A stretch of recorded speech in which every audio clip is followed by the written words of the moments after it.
Hello and welcome to Newscentre. The government has extended incentives for electric vehicles by 4 months till July, that is. The electric vehicle promotion scheme, as FAME 2 it was known, was set to expire at the end of March 2024.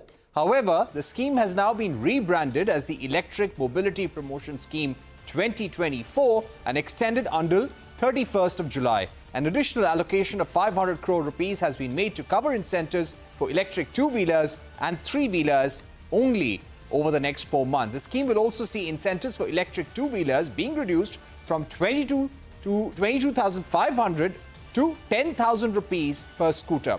For electric three-wheelers, the incentive has been capped at 25,000 rupees for E-rickshaws and 50,000 rupees for electric three-wheelers with a higher battery capacity. To take this forward, we're now joined by Shamsher Diwan, Senior Vice President at ICRA, and Som Kapoor, Consulting Partner on Automotive at EY India. Som Kapoor, let me begin by asking you, do you see this as a positive for the electric vehicle ecosystem? Thanks, Parikshit. Well, I think this being election year, and the scheme coming in, as the scheme was about to come to end in March, but they've given continuity, at least in the interim till the end of elections, and so be with it for the next quarter or so. So from that perspective, yes, I mean, there's continuity in the scheme, albeit it may be a little lower than what was given earlier, but they've at least shown intent to show continuity of scheme till the time the new government comes in and FAME 3 truly comes out to life. Right. Shamsher, to ask you about the incentive framework under this new scheme, earlier every two-wheeler manufacturer making electric scooters was getting a highest incentive of 22,500 rupees per scooter. This had already been reduced from the earlier allocation, and now it is brought down even further to 10,000 rupees per scooter. Would this be a negative for the consumer in terms of price increases? Thanks for having me on the show. Yes, so, as we know that the FAME 2 policy was about to see a sunset at the end of 31st March 2024. So the fact that the government has come out with this interim policy to continue to promote electric vehicles is a step in the right direction. Having said that, yes, the overall subsidy mechanism has been brought down. So earlier, under the revised guidelines for electric two-wheelers, the subsidy was, kind of capped at 22,500 rupees per vehicle. Now it will be capped at about 10,000 rupees per vehicle. So what it means is that there are two possible ways out. One, the OEMs would possibly have to take a price hike, or the other is that they will have to partially absorb the impact. Now, what we have seen in the past, that it was a combination of both these factors. OEMs did increase the pricing to some extent, and they had absorbed part of the subsidy reduction through localization and value addition, possibilities, which brought them, to basically reduce the cost. So I think the OEMs were expecting something like this to happen, and they are on their path to kind of, reduce the overall cost of manufacturing by bringing down the BOM cost. So I think those steps will continue. From a demand perspective, it may also have an impact to some extent, that it may kind of slow down the pace of EV adoption to some extent. But certainly, I think over the medium to long term, the outlook for electric two-wheeler segment remains quite favorable, driven by multiple factors. One, the total cost of ownership is becoming favorable for electric vehicles. More importantly, I think the consumer confidence is improving in terms of, the product attributes, safety-related concerns seems to be getting addressed. And, the range anxiety is also not so much of a concern. And financing, too, is improving. So to that extent, I think the medium-term outlook remains fairly supportive. But yes, in the near term, it may just have some impact on the demand. Right.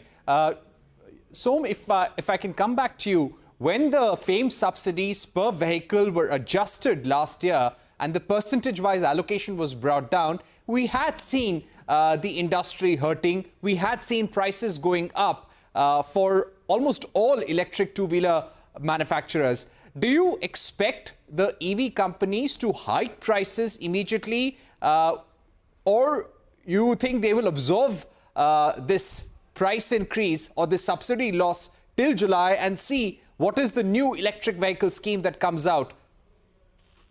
To my mind, I think it's a multi-million-dollar question, at least if not a billion-dollar question. But I think it'll be a combination of the two. Wherever they believe they can absorb through either localization or any other ways, or in certain, if there are certain manufacturers where they believe the TCO is already in favorable or at least at parity with ICE, I think they will try and make sure that they don't go ahead and put down everything on the customer bend right now and try and see how the next quarter or 4 months go through. But in other cases where they believe that, they're already not doing very well from a profitability perspective, there you could see a small increase in prices as we could have seen last time around as well. So very similar to what happened last time. Okay, Shamsher, now when it comes to the trajectory or the thinking within the government, we had been given to understand by the government that overall the subsidy allocations per vehicle will go down. They want to taper down subsidies in the next 2 to 3 years, at least for certain segments of automobiles.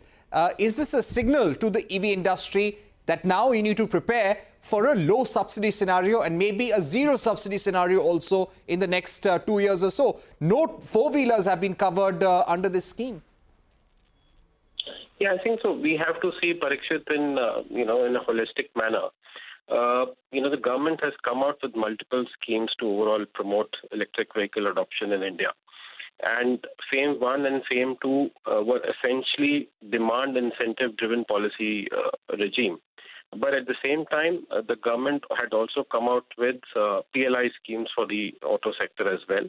And some of the OEMs who have qualified as part of the PLI will also start getting the benefits as part of the manufacturing incentives.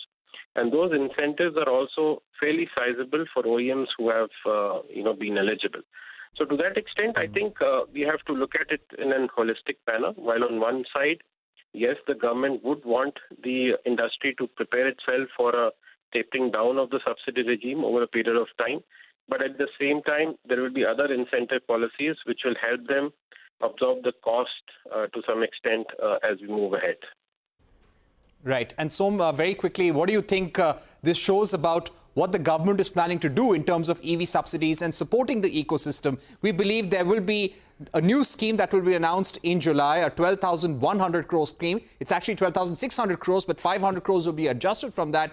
And that will only be for a 2-year period. Well, let's just wait for the scheme to be announced in 4 months' time. We'll all know then. But I just feel that as we look at other geographies as well, where certain schemes came out and that gave a push.